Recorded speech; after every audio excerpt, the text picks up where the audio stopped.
begun after your statement. Why didn't you say something? And she said, oh no. School suspended this girl for 15 days. Parents thought that was too severe, especially since it was off-campus conduct. They challenged the suspension in court. The district court affirmed and said that this was a perfectly acceptable thing for the school district to do. Parents appealed to the Nebraska Supreme Court. Nebraska Supreme Court dismissed the appeal. In general, courts are very aggressive in allowing schools to take action to consequence kids if they are making statements that the school believes threaten the safety and order of the school. So please go home and talk to your kiddos about not posting something stupid like this. Now, if you think just students do stupid things, this is an adult case. You know this is an adult case because it deals with Facebook, right? Hey, nobody under 30 checking Facebook every day. So someone has put this on their Facebook page. It says, why do you need a gun? You need these for muggers, rapists, and carjackers. This one's for burglars and home invasions. This one for putting food on the table. This one for self-defense against enemies, foreign and domestic, for preservation of freedom and liberty, and to prevent government atrocities. Mr. Ross sees this post that someone else made, and in the comments section, he says, which one do I need to shoot up a kindergarten?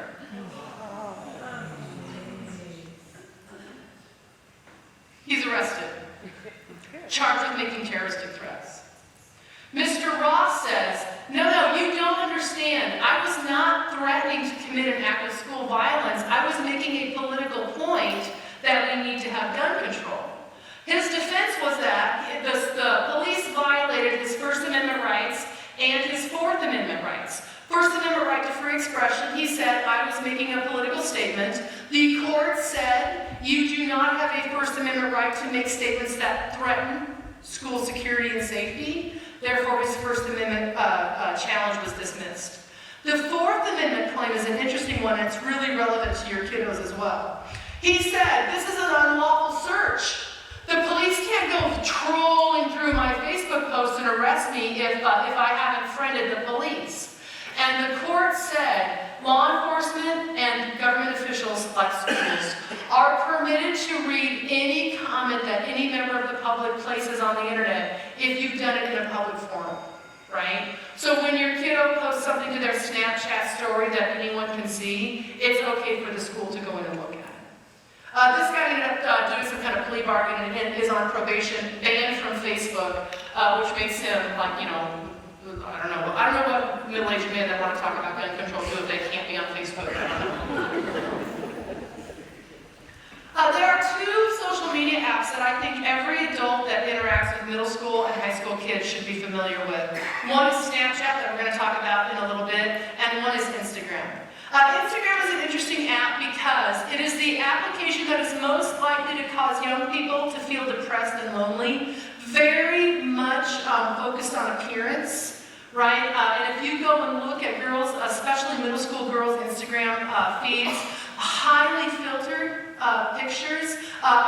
Middle school girls are like super adept at using Facetune to edit out any kind of flaw in their skin or whatever. And what social science researchers are talking about now is concern that we have really emphasized to middle schoolers and high schoolers that their appearance is the very most important thing about them. This is an article from Time Magazine that talks about some ways that girls are subtly bullying each other on Instagram in ways that you may not realize. What's your first name? If Jamie and I take a picture together and I put it on Instagram and I edit out every flaw on my face and I leave Jamie exactly the way she looks in real life, it's a subtle form of targeting Jamie because I look better than she does. What's your name?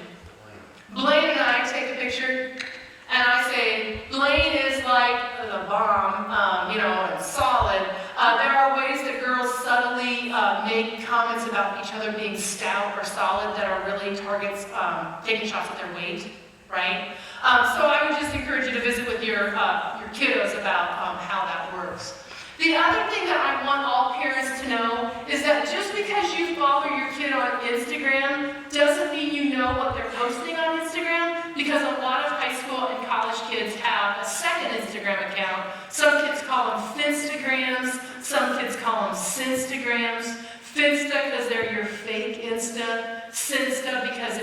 your sins, right?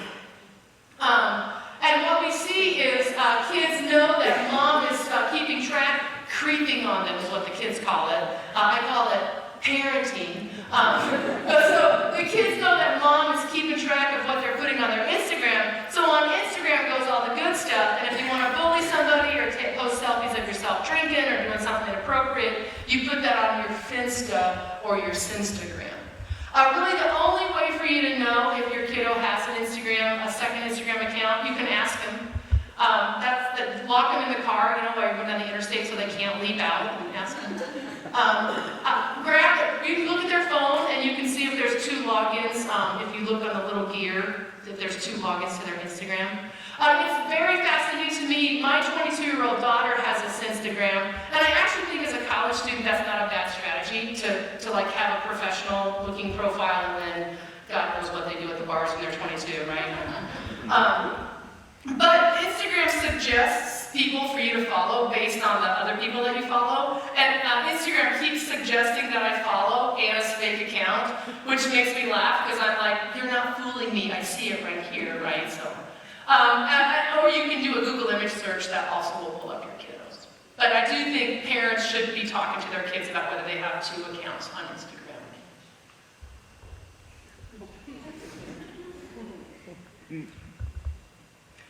In addition to school-based consequences, we're seeing a significant uptick in civil litigation. These are cases involving money where you're suing for money damages. These aren't cases where somebody goes to jail.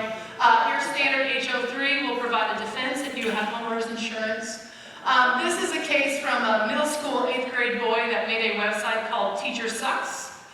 He took the teacher's image from the school website and put it on the website that was Teacher Sucks, and he has a little graphic of the knife coming across her head, and then her head pops off and red stuff oozes out, right? He also compares her to Hitler.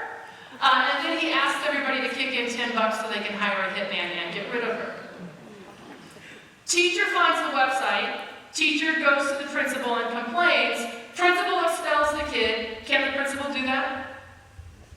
Yep, we've created a disruption in school. I think the principal can do that. That's not what makes this case interesting. Teacher then files a lawsuit against the student alleging intentional infliction of emotional distress.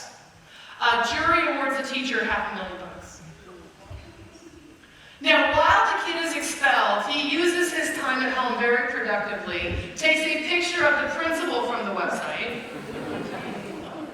has a bullet coming towards the principal's head. Principal had seen the video and was like, yeah, whatever, until the principal saw this. And the principal says, oh my goodness, I'm so distressed. Principal files suit against family. Now, the family owned their own home. Insurance company had paid for everything to this point. Family wasn't really out of pocket much other than the time they had for depositions and the like. As soon as the principal filed suit, the insurance company settled the lawsuit with the principal, dropped the family's homeowner's insurance. Family had to sell their house to pay the principal's $300,000 judgment. So, school-based consequences, civil litigation, probably the most common consequence I've seen Nebraska kids face in the last couple of years for making inappropriate statements online is prosecution criminally for making terroristic threats. This is the terroristic threat statute. If you threaten to commit a crime of violence, intending to terrorize another, intending to cause the evacuation of a public place, or acting in reckless disregard of causing terror or evacuation, you have committed a terroristic threat. Class 4 felony, up to 5 years in prison, 3 years in prison per occurrence if you're a minor, up to a $10,000 fine. I can't tell you how many of these we had last year, more than a dozen. We stopped counting. Kid after kid after kid decided that it would be hilariously funny if they made some sort of threat online. This one from Nebraska City, all of these are our schools, but this one, a girl is sitting in high school study hall and she's bored, and so she thinks it will be funny if she makes a 911 call to the police and says she hears gunfire. Unbeknownst to anybody at the high school, at the middle school, at the same time this happens, there is a mom and a dad trying to collect a middle school kid, and they are in a domestic, like a custody dispute. And so things are getting heated between mom and dad, and the school secretary at the middle school has called the cops to say, hey, I don't know what's cooking here, but maybe you should swing by. So at the same time they've gotten a call about a domestic disturbance from one school, they get a 911 call about a shooting at another school. The Nebraska City Police appropriately reacted with all hell broke loose, right? They go to the school, they lock them down. If you've seen the news, there's a news video of the high school kids like crouching out the building and running. All because a high school student thought she would be funny and was bored in study hall and made a 911 call. Please, I'm begging you, please reinforce with your kiddos. I talked to 512 today and emphasized to all of them that this kind of stuff is not funny, but you should reinforce that as well. These are just more examples of things that we've had in the last about a year and a half. This is a new statute that I'm worried about and I want to draw your attention to. The Unicameral amended the crime of intimidation by electronic device. It used to be all telephone calls, but no kid calls each other and says mean things to each other anymore, right? You notice when you call your kids, do they answer the phone? No, they text you and say, what's up, right? So they've now amended this crime of intimidation by telephone to broaden it out to say it's any electronic communication intending to intimidate, threaten, or harass if it uses obscene language, if it threatens to inflict physical or mental injury, or attempts to extort money. I told the high school kids today, think about the text message that you wanted to send your ex after she dumped you. You see why I'm worried, right? So talking to kiddos about the fact that you fire off a text message because she took up with your ex-boyfriend and she deserves to be smacked around. Suddenly now we're talking about a misdemeanor crime and not just a stupid angry text message. The third way I see kids being criminally charged is under the sexting statutes. I showed your high school kids this little exchange because it just makes me laugh. Marcus says to a girl, send me a pic of you in bra. She says, okay, and then she sends this.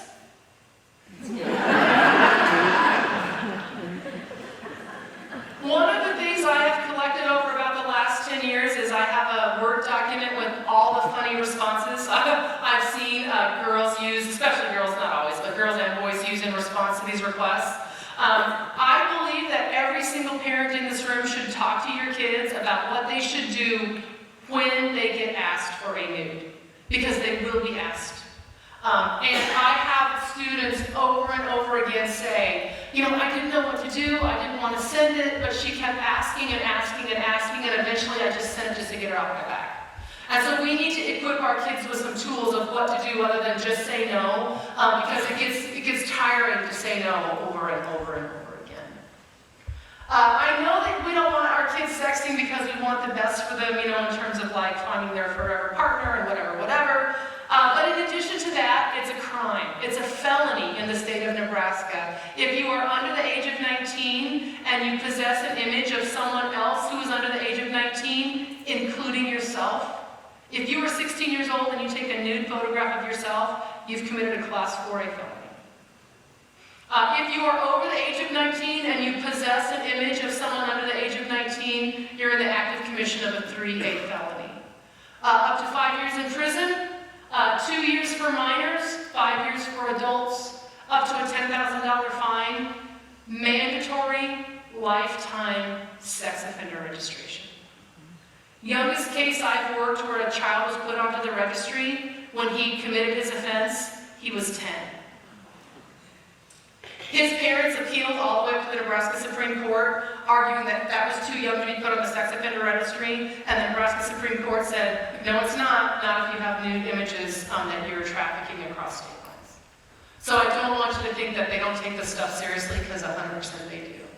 This is a survey by Drexel University that shows about 50% of students in middle school through high school report that they've either sent or received an inappropriate text message or picture. Look at the number for the younger set. 12 to 14-year-olds, 20% have already sent or received an inappropriate picture or text. Again, this is a question of when it happens with your kiddo, not if. Case in Fairbury that we had last year where students came into possession of an inappropriate picture of one of their classmates, and they started sharing it and sharing it and sharing it. In the end, 50 different students were interviewed by the Nebraska State Patrol. Their cell phones were confiscated, and kids faced both felony and misdemeanor charges for possession of child pornography. This is a case from Lincoln where 18-year-olds were filming a 17-year-old in secret. They then posted it both to Snapchat and to other social media sites. Judge Flowers in Lincoln tried them as adults, would not put them into juvenile court, and she sentenced them to 60 days in prison. No social media until they're 21. When I tell the kids that, they go, oh! Judge Flowers also placed these two on the sex offender registry until they're 21 years old. She said she would hear them, they could argue at 21 about whether or not they should be allowed to go off the sex offender registry or be left on. She